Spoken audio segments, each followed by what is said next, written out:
He saved her, and meeting him was the key to overcoming her depression, and now she's finally happy thanks to him. I know about that because Anna often tried to bond with me by telling me how much she suffered in her life and how my father saved her. She had always justified herself that she was depressed and was in a hard place in her life before my father saved her. It always makes me feel uncomfortable, and I don't feel empathy for her no matter how sweet she is. Talking about how many times you try to unalive yourself in front of my 8-year-old sisters is not something normal. Anna has always tried to paint her relationship with my father as a fairy tale that began differently but that she doesn't regret anything because her world is perfect now. At that moment my aunt said something like, I tried to save myself by going to a psychologist, not by jumping on the PP of a married man, and then she began to say that depression made her want to jump off a bridge but not ruin a family. I just laughed. It was funny. My aunt may have her mind elsewhere all day, but it was crazy to see her make such a sly comment. But when my father was taking me home, Anna was crying, and he scolded me for laughing at what my aunt said, saying that no one knows everything that Anna suffered. I didn't apologize, but now I think, was I wrong to laugh? From my point of view, my aunt was right. Update: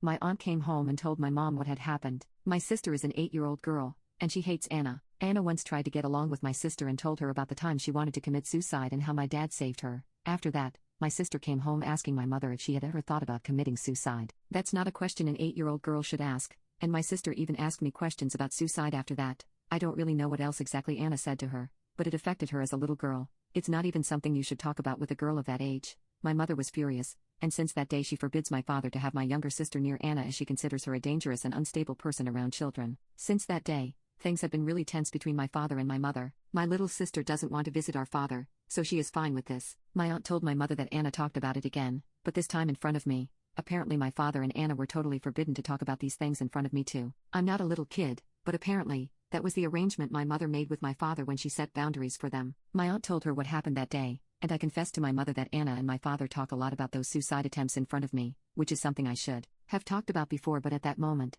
I didn't want problems and decided just to ignore them. I told my mom that for that reason, I was not going to my father's house anymore, and my mother got very upset with him. The next day, she went to talk to my father. I don't know what they talked about. She just came back saying that Anna can't get close to us anymore. She told me that she can't forbid me from being near my father, and that's my decision, but Anna is extremely forbidden to set foot in the same place where I and my sister are. My paternal grandparents agreed, and my aunts too. They knew about the situation with my younger sister. I haven't spoken to my father, but my cousin told me that my father argued with my grandfather. He often says that Anna is a good person and we don't understand the pain she suffered, so I guess he's upset with all of us now for our great lack of empathy, as he always says. I don't know. At least now I won't see them for a while.